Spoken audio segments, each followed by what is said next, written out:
Thank you so much, Danusha Gunawardena. Can I please request Dr. Ahsan Mansur to moderate the panel discussion? Thank you. Let me first thank the organizers for this very timely, I would say, arranging this event. This is logistics. We all know that it's such an important issue, but it's almost like an invisible thing. You don't see it, you don't feel it. But if it is not there, it's like oxygen, you can't live. There cannot be trade without logistical support. So we have to focus on that. And I must thank our keynote presenter, Mr. Danusha, for highlighting 5 very important issues in his presentation. High financial investment. This is not cheap. Logistics, development of this facilitation, trade facilitation as a whole is a very important thing. It's an important component of the whole trade value that is created. And we need investment. And that's high amount of investment, and that's not cheap. Secondly, he has highlighted very clearly that there is a lack of awareness about it. And I can say that in Bangladesh, we have 5-year plan, we have perspective plan 2041, but we don't have a plan for the trade logistics and trade facilitation. Where we want to go become, say, for example, by 2030, a $350 billion trade volume in Bangladesh. But is our logistics supply ready for that? Have we given careful thought to it? I remember when BGMES 4 or 5 years back said, we want to go to $50 billion. Yes, $50 billion, very welcome. And someday we will reach there. We couldn't, of course, do it in 2021, but we are approaching it this year, for example. A $50 billion for the total export, not yet RMG. But nobody has thought about what kind of logistics support it will require to achieve that. So this is a very important thing, this awareness issue.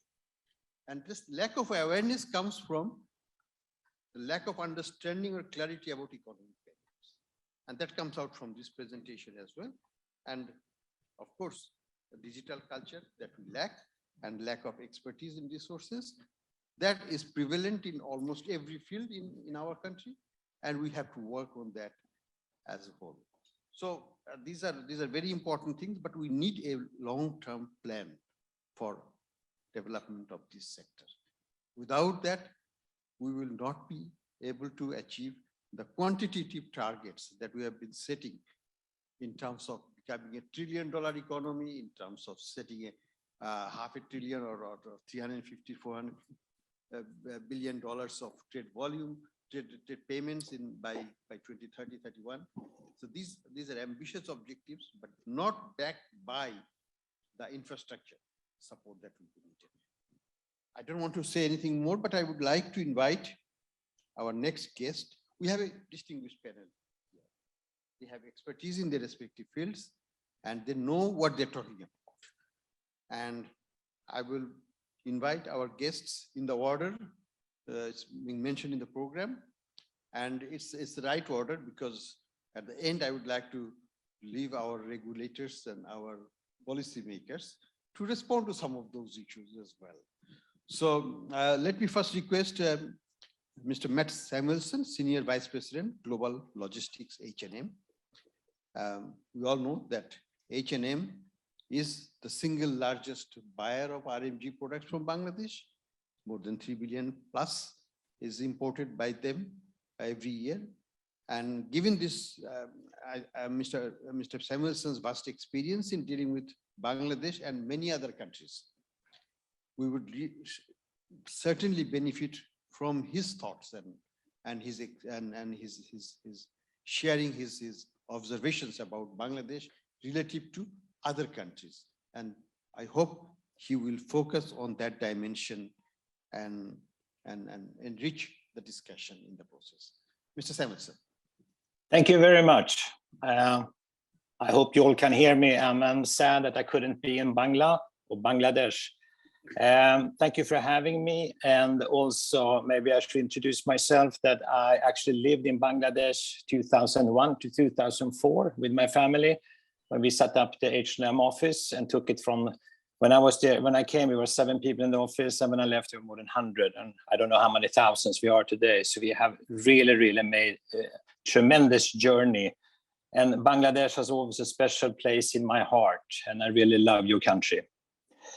To say that and think about the future, we, as a pretty big buyer of garments, of course, we are looking into where can we buy the garments, where can we get them out as soon as possible. As we have heard from the other speakers here, we see that the speed is getting more and more important for us all. And we know in Bangladesh, we have tremendous factories. We can do the goods extremely fast. But then we come back to the infrastructure, we come back to the logistics.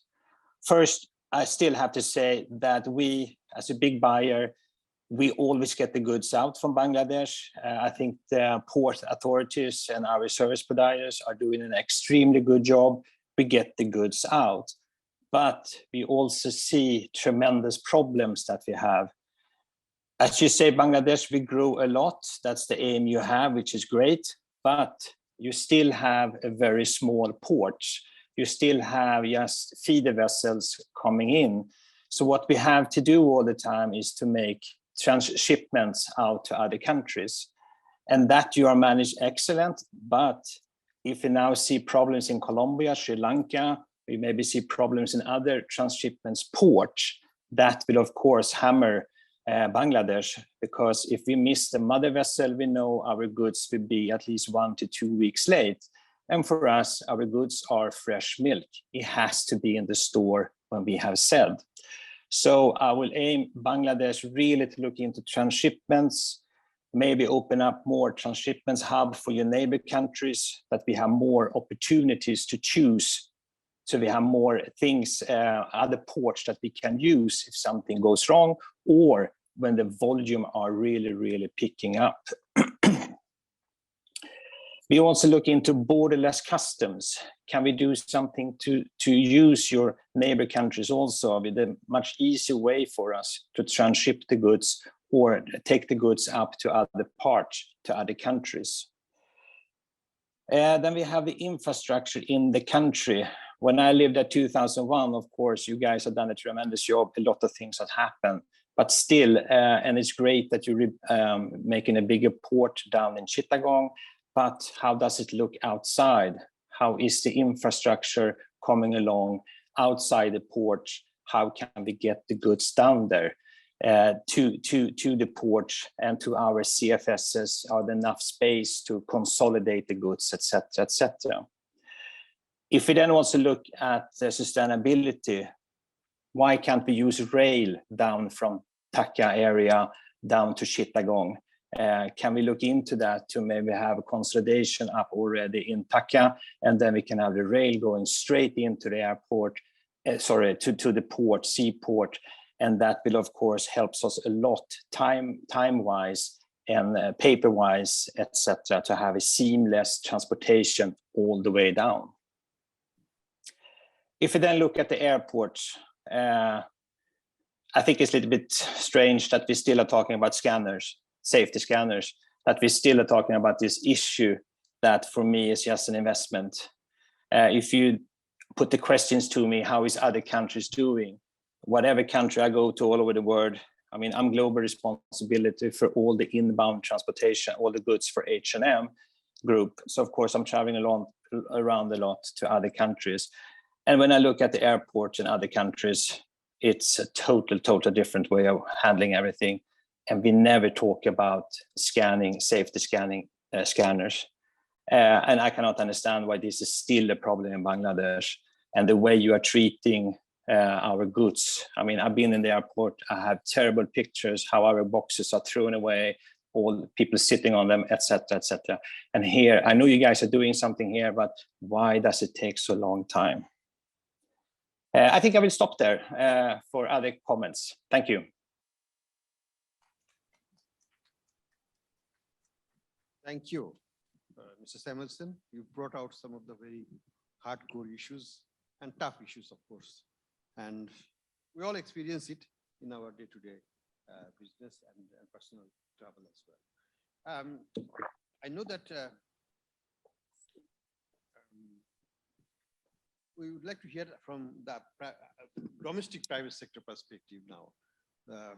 And we have with us Mr. Syed Jowher Rizvi. He's a former banker as well as an entrepreneur in the sense of in establishing his own company, Alliance Holding Limited, which among others include owning and operating container terminals. So this is an area which is very important, and a terminal is not by itself a complete thing. It needs to develop another ecosystem within which it operates, and we would like to hear how the whole thing works in reality in Bangladesh now, and where we should be going in order to achieve our cherished objectives in terms of trade volume that we would like to achieve along with our growth. Mr. Rizvi. Thank you, Mansur.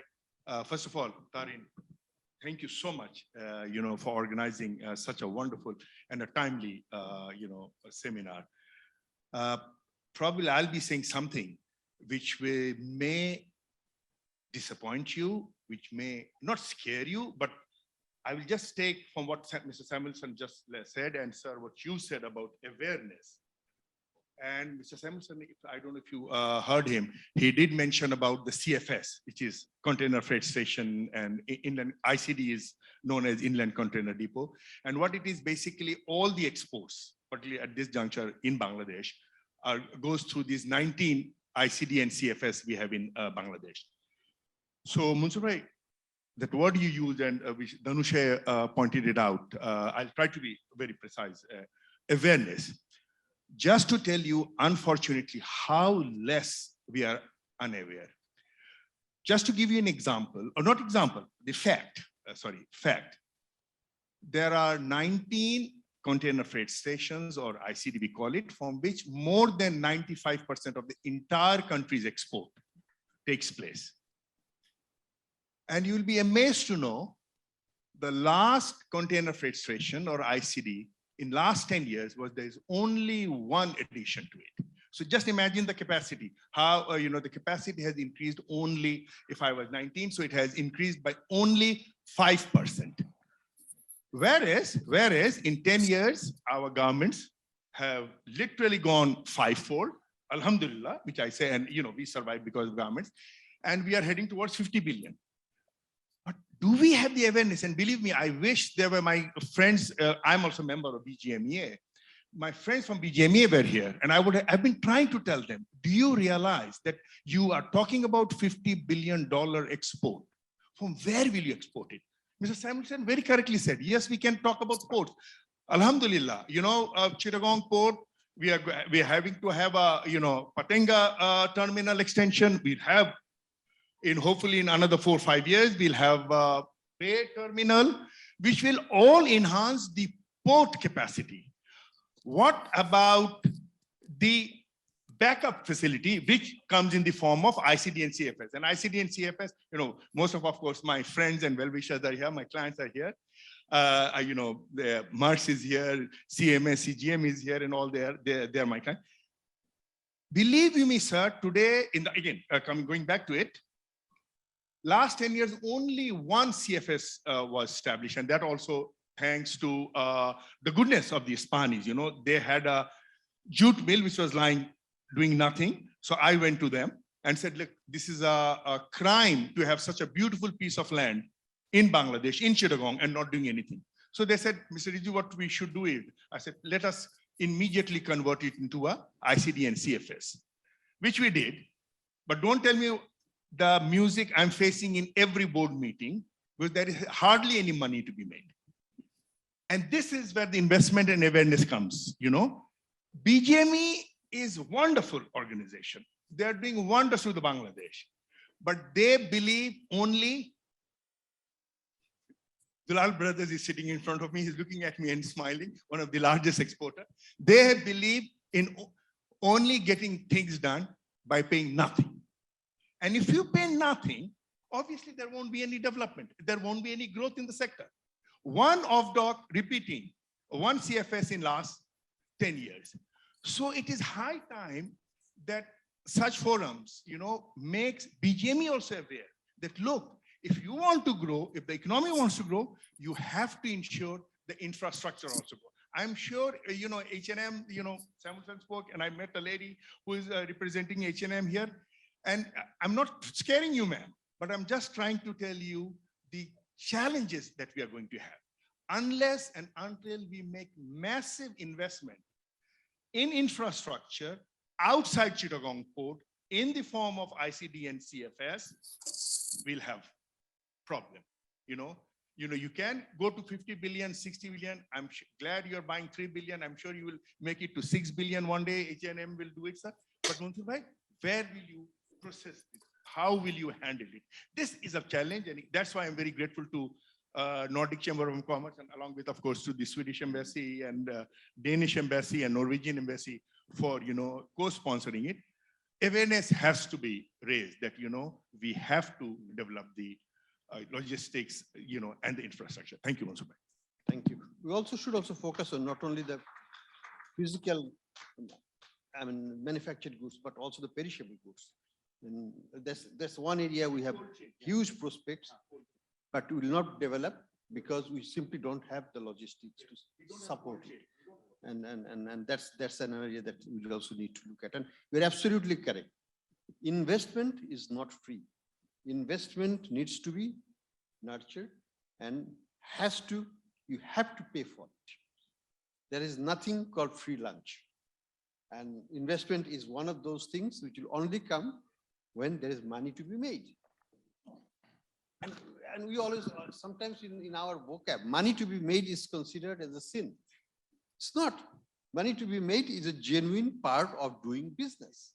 So I'm addressing it to our press and our media, that we need to change our culture of defining these things. The genuine profit making is a part of operation, and any investment has to be worthwhile. And infrastructure investments, as we know, generally they're very good, but sometimes if it is overdone, if it is done wrongly, it can be a burden on the society, on the economy. We have examples of that, including in Sri Lanka and some of our own projects as well. So let me now request, we have with us Air Vice Marshal Mofidur Rahman, Chairman, Civil Aviation Authority, Bangladesh. We have heard from Matt Samuelsson about our airports, and that's, let me tell you one thing. There was a big presentation made by a Japanese expert about value chain integration. And the important issue that came up, that countries like Bangladesh will never be able to integrate with Asian value chain in a systematic way unless our airport becomes so efficient that a good from Dhaka can go to Beijing or Shanghai or Tokyo or Seoul or any other place in the same day. Otherwise, you cannot be part of a value chain in the modern value chain system. And otherwise, you cannot develop what we call the intermediate sector. Bangladesh doesn't have an intermediate goods sector. But if you go to the East Asia, 45 to 50% of their export is intermediate goods, not the finished goods. And what is important in intermediate goods is the timely delivery of the components. If the automobile parts is made in Thailand, which it is, and used in Beijing or in Tokyo or in Seoul, it has to go within the same day. And these parts are small, these are air shipped. We need an efficient airport management system for that. We'd like to hear our plans and our current situation from the man in charge of our airports. Thank you. Thank you.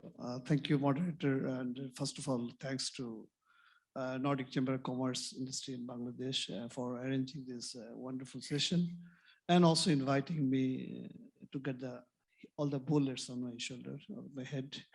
I knew that I'm the public sector regulator representative here, and I came here mainly to hear and take the input from this audience and then work out on this, all these issues that we'll be facing in the coming days. First, as I said, it's a very wonderful session, and we heard the keynote speaker and also our respected moderator also highlighted some issues, and Mr. Jowher Rizvi, he highlighted the practical issues, and also our brother from H&M, he highlighted, expressed his frustration on the airport handling. I do endorse. I do agree with your frustration, and then I can tell you that I'm lucky. I am, in one sense, I'm unlucky that during the last 3 years, I've been holding this position, especially during the pandemic. This frustration went very high because of the issue that already started, the requirement became more, which was also very unplanned, and came onto the aviation to take these goods from Bangladesh to the outside. As our moderator said, you know, this facilities or the provisions cannot be made overnight. It has to be well planned, orchestrated, and then gradually implemented. But we did not have that plan. For frankly speaking, the amount of goods that required to be transported last year, 2020, 2021, by the airport, we are not ready for it. Frankly speaking, we are not ready for it. It was an added burden to the sector, and we had to manage it. And while doing this management, this aviation has something called it compliant requirement. The facilitation cannot be just given as we wish by the road transportation or other transportation mean.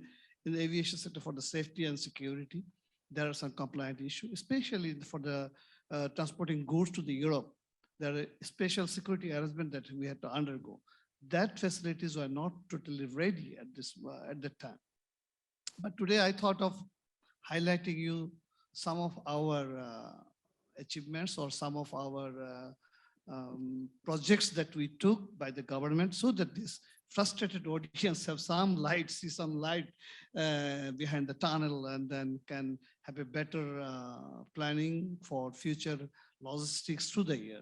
So if you kindly, sir, allow, can I go through some of the slides that I prepared to show and make this audience a little bit happy for the future? Okay, give me some chance. I will go for slide.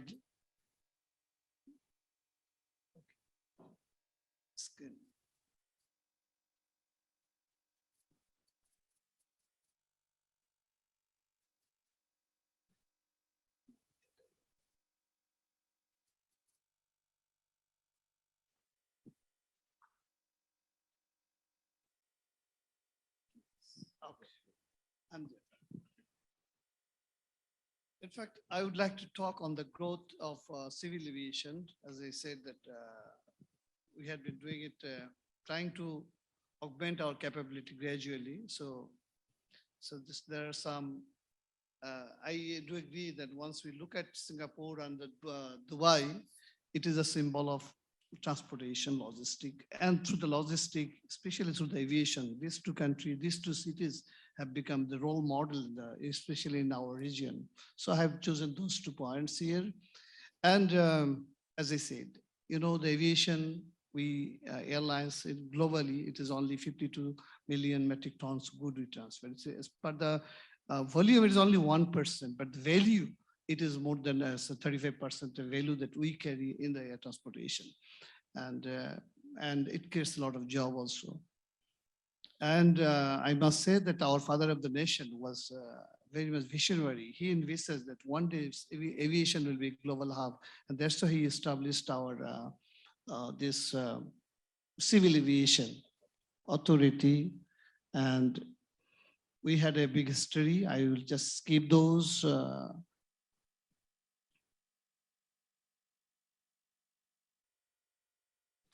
In Bangladesh, you can see that this aviation has created a lot of opportunity, both in terms of job and in the economy. It is, although global economy, the aviation sector pays almost 3%, but we in Bangladesh, it's only 3%, a lot to go, but it has a lot of contribution in the economy. Is a direct or indirect. The point this came at the beginning that we geographically in such a good location, we can be global hub in 2 hours, 4 hours, 6 hours. We can reach any part of our Middle East to Asia Pacific, and within a couple of hours, you can go to reach to the Europe. So this is a really important geolocation. That's why our father of the nation envisages that one day will be the global hub. And that's why our government is trying to make a lot of effort. And if we look at the growth, you can see that I think there's some delay. Although during pandemic, the globally it was hit very badly, and this total economy of the global economy was hit because of this logistic through the air and through the sea was really collapsed because of the port closure, and also aviation got stagnant. And even then, but cargo movement continued. We could globally, and also there were a lot of venture made that in the passenger cargo, new innovation was there in the passenger flights. We used to give the cargos. It was globally accepted innovation was there. And now the more trust is on the aviation sending, and that we could feel during 2020, 2021, that more number of goods are required to be transported through the air. And if you look down below, maybe you can see in Bangladesh, we had 114,000 almost in 2019. But during the pandemic, it became 221,000 tons of metric tons of good we had to transport. And it increased 261 in the year of 2021. Whereas the capacity, the frustration is that capacity in Bangladesh was only 285,000 metric ton. We are capable, that is only in 1 year. But you have some peak period, peak season, where it is almost like we are about to collapse. And that's the frustration we saw from the H&M and many other organizations. They were really frustrated, and we were frustrated that we could not provide the service because we were caught red-handed at the time without any plan, without any preparation. That requirement came to us. Anyway, the government has taken initiative now to augment our capability. And I would like to skip because a lot of projects have been done. Just I would like to tell the foreign investors here. I would like to tell here that with the foreign investment, local investment, last 15, 20 years, we have been really working hard to develop our capacity and capability. Many projects were undertaken, including some of the projects by our Danish company from the Denmark government. So if we look onto the right side of the slide, the foreign finance and the local finance is almost 50-50 in terms of our development in Bangladesh in the civil aviation sector.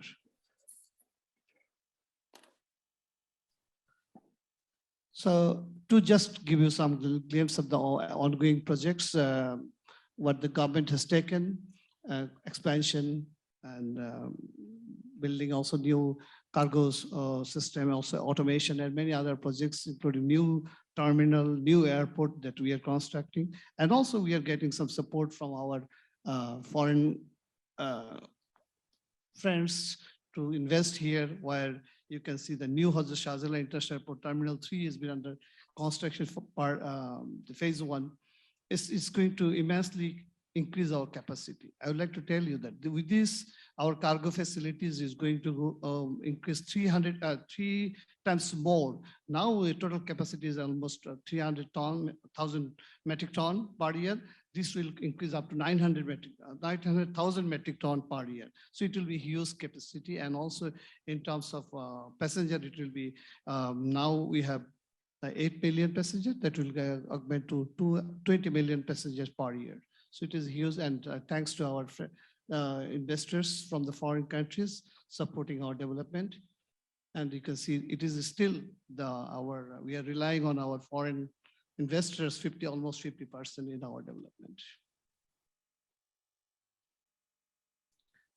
So I will skip all those future projects, as you know that, but I like to come back on some of the challenges that we face. As I said, that airport development is not very easy thing, and it has to be well planned. And in Bangladesh, we are a highly densely populated country. To have a new airport, new facilities, it is very difficult to get in unutilized land in Bangladesh. Still then, our government is very keen to, as our Honorable Prime Minister has directed us, to diverse all this load from Dhaka to some other sector. That's why I would like to apprise our audience that we have a plan to establish 4 more international airports. In Dhaka, there will be second biggest airport will be in Cox's Bazar, where the deep sea port is this, and it will be close to Chittagong also. And also in Chittagong, we are going to make expansion because of these facilities that available for our industries and other things. So there is a huge requirement. So we are going to work on that. Environmental issue also coming in, a very important issue. The low-lying land, Bangladesh. If you want to have constructed new infrastructure, it is going to impact our ecosystem and also our environment. So we need a lot of attention on this issue. Financial limitation, this is not a very cheap affair. Logistics is not cheap affair, as is told, and also especially in airport construction, airfield construction, runway construction, it is a huge expenditure. Where foreign investors, as our Nordic Chamber of Commerce, you are here, and the excellencies are you are here. You can think of there is an opportunity for you also to invest in this sector. Projected related issue also there. Once we take project aid, it has some advantage on the economy and also some disadvantages on the user aspect. Choosing of it, technological selection, then you have to depend on the technology on others, etc. But still, these can be mitigated. More important is that this rapid change of technology. And as a country like us, it is very difficult to chase and quickly get those equipment on board. For example, the frustration that came forward, the scanning machine that, as you heard, scanning machine, especially during the pandemic, it was not possible to repair mental because one got unserviceable. It was no technician could not come from abroad, and we did not have the capacity to, and we did not have the spares. So these are something, some constraint that we always face in the aviation sector, and the rapid changes of also technology. So what we are looking forward, harmonized development, sustainable aviation industries, where we need to all work together. That aviation industry is not is a local product; it is an international requirement. And once we develop our industry, it has to be at par with the other international fulfill our international requirement. That's why ICAO is asking for us to have a harmonized procedure, sustainable airport, sustainable system. All these things has to come forward. And with all your support, no country should be left behind. That is the main theme, that we should work together, and so that we can contribute each other's economic development. You need product, we need to transport. So you will have to take us on board so that we can fulfill your demand. And finally, as our father of the nation dreamed, we want to establish this one, the aviation hub in the Asia Pacific. That's it from my side. Thank you. Thank you, Mr. Rahman. And you really highlighted a number of things. The one striking thing is that, well, the global average is 3%, ours is 0.3%. So we have to live tenfold. And that tenfold is tenfold, 10 times.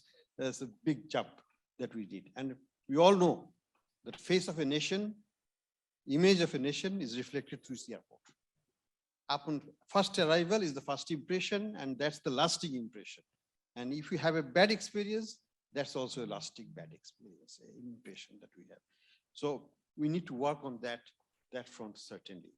Unfortunately, we don't have with us anyone from the port side of it, seaport side of it.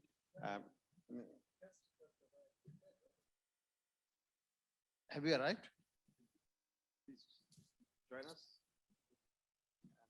Unless we have serious time constraint, we should just give. So we have with us Rear Admiral Gusa, Chairman, Mangla Port Authority. Oh, okay. Sorry, there's a change of plan, but welcome you. And I was wondering that why Chittagong was skipped and Mangla was taken, because that was a natural. Okay. Absolutely right. I didn't know you, so I couldn't distinguish between two of you, but you're most welcome. And what we all know that 90% of our trade goes through almost Chittagong port, and without Chittagong, that's our lifeline. That's our oxygen supply source, and a lot is already being talked about and is desired from the development of the Chittagong port and also Matarbari port that's coming out. And the country actually look forward to the future development in that area. And there are a lot of problems that we already discussed. Without going into that, maybe we would like to hear from you the changes that are made in the coming years through investments, and a number of initiatives are there. And I would particularly like to hear from you the involvement of the private sector in the management of those facilities that have been developed. Thank you very much. First of all, I'd like to thank the Nordic Chamber of Commerce and Industries for inviting me in this particular session. Mainly, I'll be discussing something in the next session, as you have asked me to tell something about it. My main effort will be there. But now, as you have asked, let me tell something about that. It is, as you know, the Chittagong port is the principal port of the Bangladesh, and we handle 92% of the total import and export of the country, and 98% of the total containerized cargo import and export. So Chittagong port is the lifeline of Bangladesh, and anything, any problem in the Chittagong port, it affects the country's economy very badly. So that's why Chittagong Port Authority is always very alert, very vigilant so that our lifeline is always remain uninterrupted. And as you know, during the whole COVID period, though at the onset of the COVID, there was some little bit of problem, but subsequently we pick up this thing. We remove all the obstacle, and during the whole pandemic last 1.5 years, Chittagong port is congestion free. There is no congestion in Chittagong port. There is no shortage of container. There is no shortage of yard space. As absolutely, it is very, very clear. Sometimes you will hear in the newspaper or in some other media, there is a congestion in Chittagong port. There is a congestion of ship. There is a problem. It is not correct. I reiterate this thing. It is not correct, because someone, they want to say this thing. They sell this idea to somebody wants to get some incentive from the government. Somebody wants to increase the freight rate. Somebody wants to increase the premium rate. Somebody try to do something. There are ill motives. But as you are listening from the horse's mouth, there is no congestion in Bangladesh. And it was appreciated by sitting there. The European Union ambassador is also here. They have visited my port. They have appreciated. And it is fact that there was no congestion. Now, earlier the ships used to come and wait in the outer anchorage. Now, 49% of the ships are coming directly and entering without any delay. So during the pandemic, in most of the port in the world, the busiest port, the main hub, suffering from congestion. And waiting of ships was as long as 60 days. But in the Chittagong port, it was other way around. Ship came and directly entered in the Chittagong Port Authority's berth.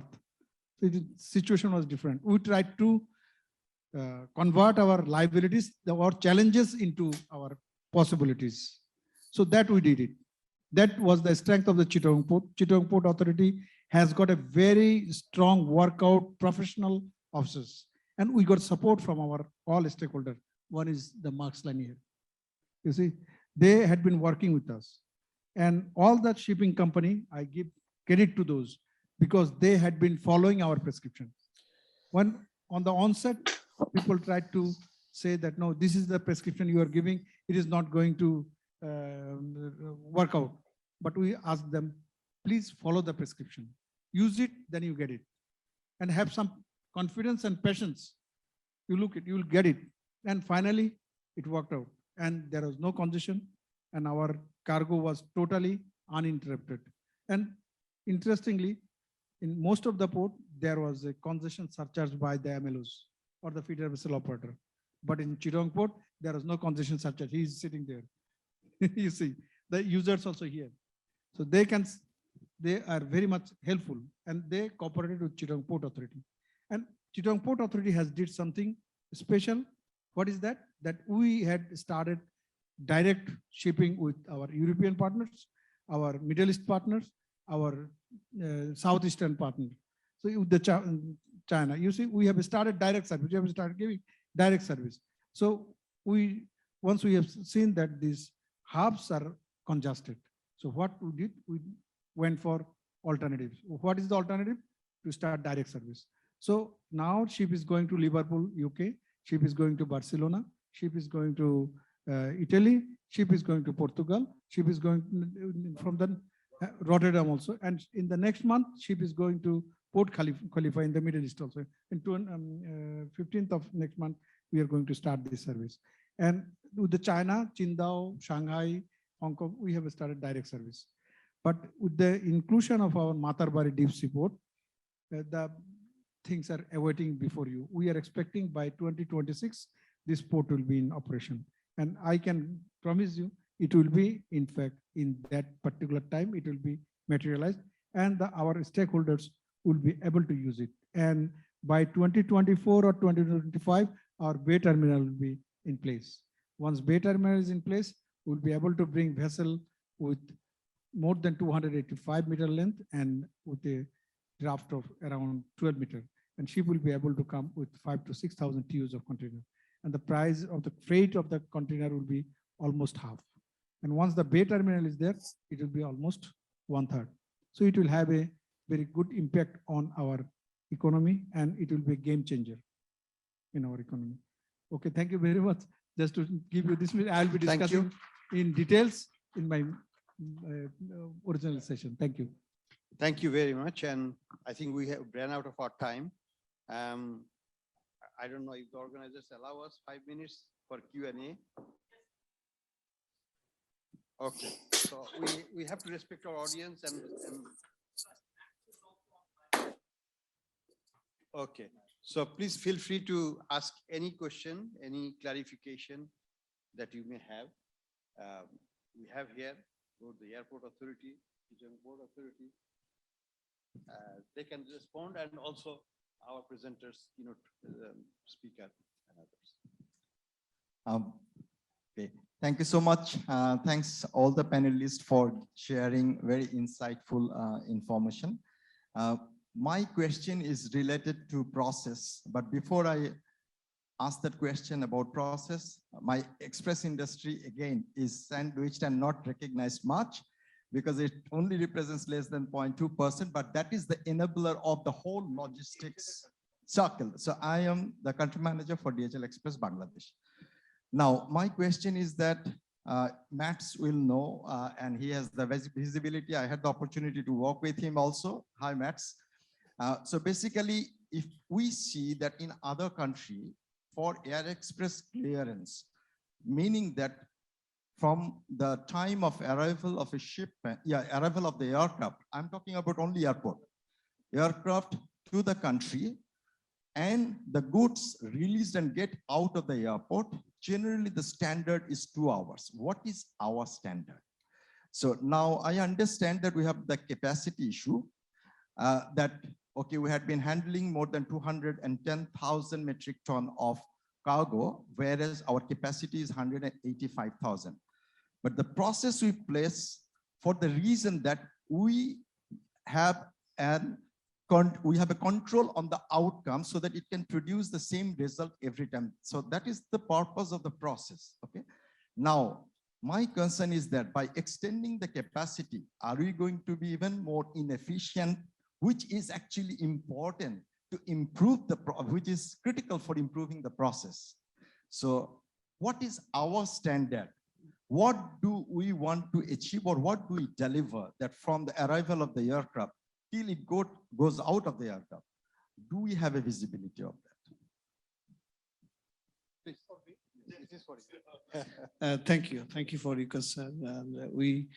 And sincerely, I endorse your concern. And we faced this situation especially during this pandemic. Yeah, as you said, it used to take a long time. So what's the standard? So we had been working on this standard, and we improved it substantially in the latter part by augmenting, with the support of freight forwarders and the ground handlers. In Bangladesh context, the operation is also responsibility onto the civil aviation, but this handling was done by one of our national carrier airliners handling ground handling. So we did not have much control on them, but later on, after facing the difficulty, we took control and we tried to improve the situation. But whatever the situation comes, it is not a standard environment that we could create. But with the expansion that your question you raised, we have already taken into consideration. That's why these facilities will be fully automated. But at present, it is manually we do. But the future system is coming fully automated and digitalized. At this point came up before from the presentation also see, unless we make it digitalized and automated, this logistic chain cannot work faster. So we are taking the best of the product, luggage, the cargo handling system, incorporating in our new facilities. And for ground handling, as it should be the customer satisfaction we have to fulfill, we have already taken the consent of the government that in future, we don't have the capacity in Bangladesh. So we'll be looking forward ground handler from outsiders. Those who have the real capability to give the best of the service will have the ground handler. We are working on that, and we have many companies, many countries are coming forward in this regard. And whichever the best service we get, we'll take it. That's the concept that we are following. Thank you. Thank you. My only submission is that we need to move fast on those fronts, because ground handling, you know it very well, by Bangladesh Biman staff and all that things makes it very difficult. I'd like to give one good result now that for Chittagong, as you know, the Dhaka is not enough. We have already given one of the renowned companies, the global company, Danata, we have given them permission to start preparing from Chittagong, ground handling for the cargo handling. So gradually we'll try to do in for all the airport. If our present ground handler cannot meet this requirement of our customers, obviously we're going to change. As you said, faster. The fastest will be the third term, after the third terminal, that you can expect in 2024. That I can tell you from now. Thank you. Anybody else?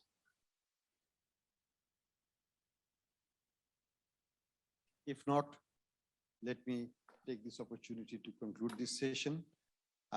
We have heard very, I would say, focused, forceful, and honest assessment of our current state of situation.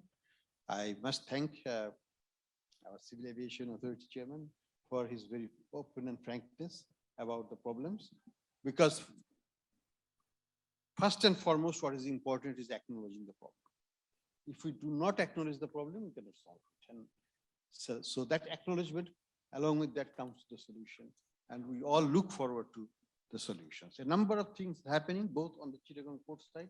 Huge investment is taking place there. In many areas, we have flagged those in a summary way. Also, in Dhaka airport, we always look forward every time we go from the airport side, how is the terminal building coming up? And that's, we hope, lot of expectation rests with that. And the country's image rests with that. We hope that all these projects will come to fruition and we will really be able to overcome and make Bangladesh competitive in its trade front, which we're doing well, but we can certainly do much better. And we need help from all the stakeholders in that journey. And I once again thank NCCI for taking this initiative.